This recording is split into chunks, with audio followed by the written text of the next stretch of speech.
He killed our people, and he didn't exchange prisoners. We signed the exchange of prisoners, but he didn't do it. What kind of diplomacy, JD, you are speaking about? What do you mean? I'm talking about the kind of diplomacy that's going to end the destruction of your country. Yes, but if you Mr. President, with respect, I think it's disrespectful for you to come into the Oval Office and try to litigate this in front of the American media. Right now, you guys are going around and forcing conscripts to the front lines because you have manpower problems. You should be thanking the President for trying to bring an end to this conflict. Have you ever been to Ukraine that you say what problems we have? I have been to. Come once. I've actually watched and seen the stories, and I know what happens is you bring them on a propaganda tour, Mr. President. Do you disagree that you've had problems bringing people into your military? And do you think that it's respectful to come to the Oval Office of the United States of America and attack the administration that is trying to prevent the destruction of your country?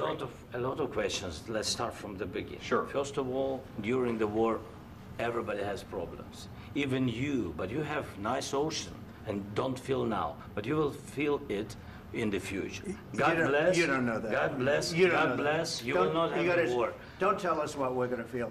We're trying to solve a problem. Don't tell us what we're going to feel. I'm not telling you. Because you're in no position to dictate that. That's exactly what you're doing. You're in no position to dictate what we're going to feel.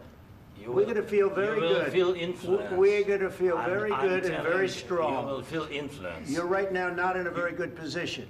You've allowed yourself to be in a very bad position, and he happens to be right about it. From the very beginning of the war. You're not in a good position. You don't have the cards right now. With us, you start having cards. Right now, you don't. You're playing cards. You're playing cards. You're gambling with the lives of millions of people. You're gambling with World War III. Please. You think that if you will speak very loudly about the war, you can... He's not speaking loudly. He's not speaking loudly. Your country is in big trouble. Can I answer? Wait a minute. No. You've done a lot of talking. Your country is in big trouble. I know. You're not winning. You're not winning this. You have a damn good chance of coming out okay because of us. Mr. President, we are staying in our country, staying strong from the very beginning of the war. We've been alone, and we are thankful. I said thanks you haven't in been this alone. cabinet, you and haven't not been only alone. in this cabinet. We gave you, through this stupid president, $350 billion. You voted we gave for you your military equipment, and your men are brave, but they had to use our military. What about if you didn't have our military equipment, if you didn't have our military equipment, this war would have been over in 2 weeks. In 3 days, I heard it from Putin. In 3 days. This is something maybe new. Less. In 2 weeks. Of course, yes. It's going to be a very hard thing to do business like this. Again, I tell you. Just say thank you. I said a lot of except that there are disagreements, and let's go litigate those disagreements rather than trying to fight it out in the American media when you're wrong. We know that you're wrong. But you see, I think it's good for the American people to see what's going on. I understand, sir. I think it's very important. That's why I kept this going so long. You have to be thankful. You don't have the cards. Thankful. You're buried there.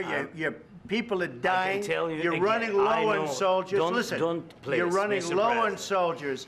It would be a damn good thing. And then you tell us, I don't want a ceasefire. I don't want a ceasefire. I want to go, and I want this. Look.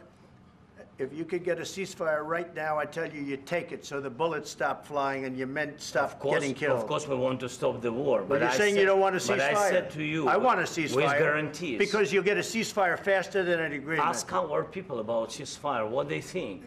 That wasn't with me. That wasn't with me.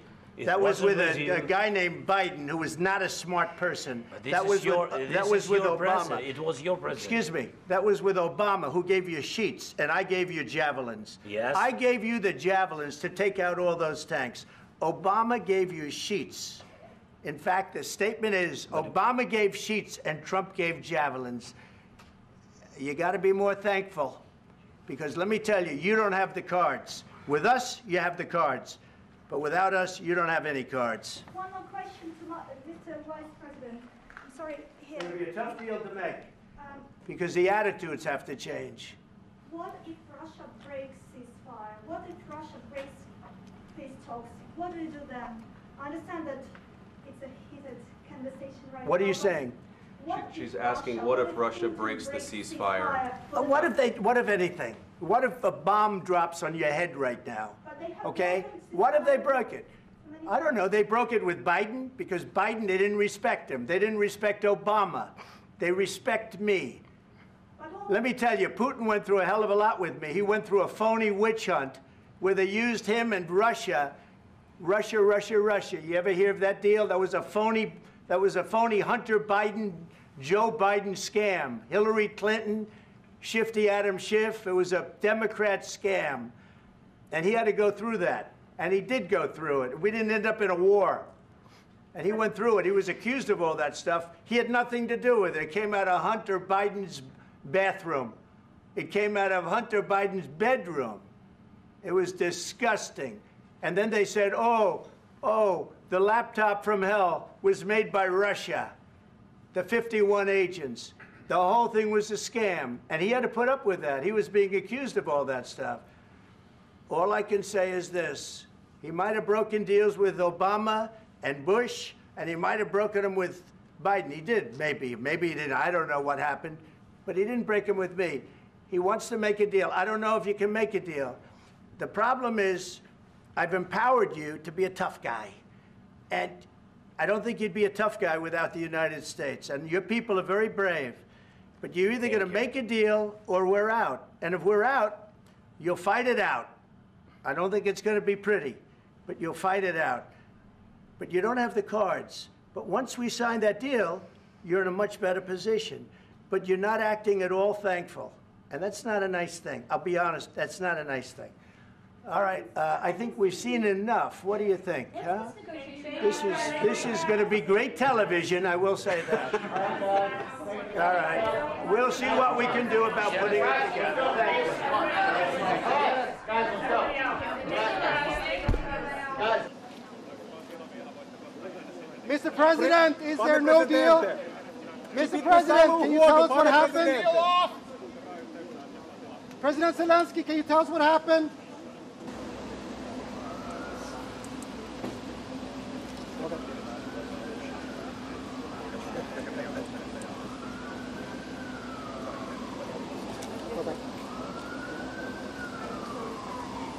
Is the camera?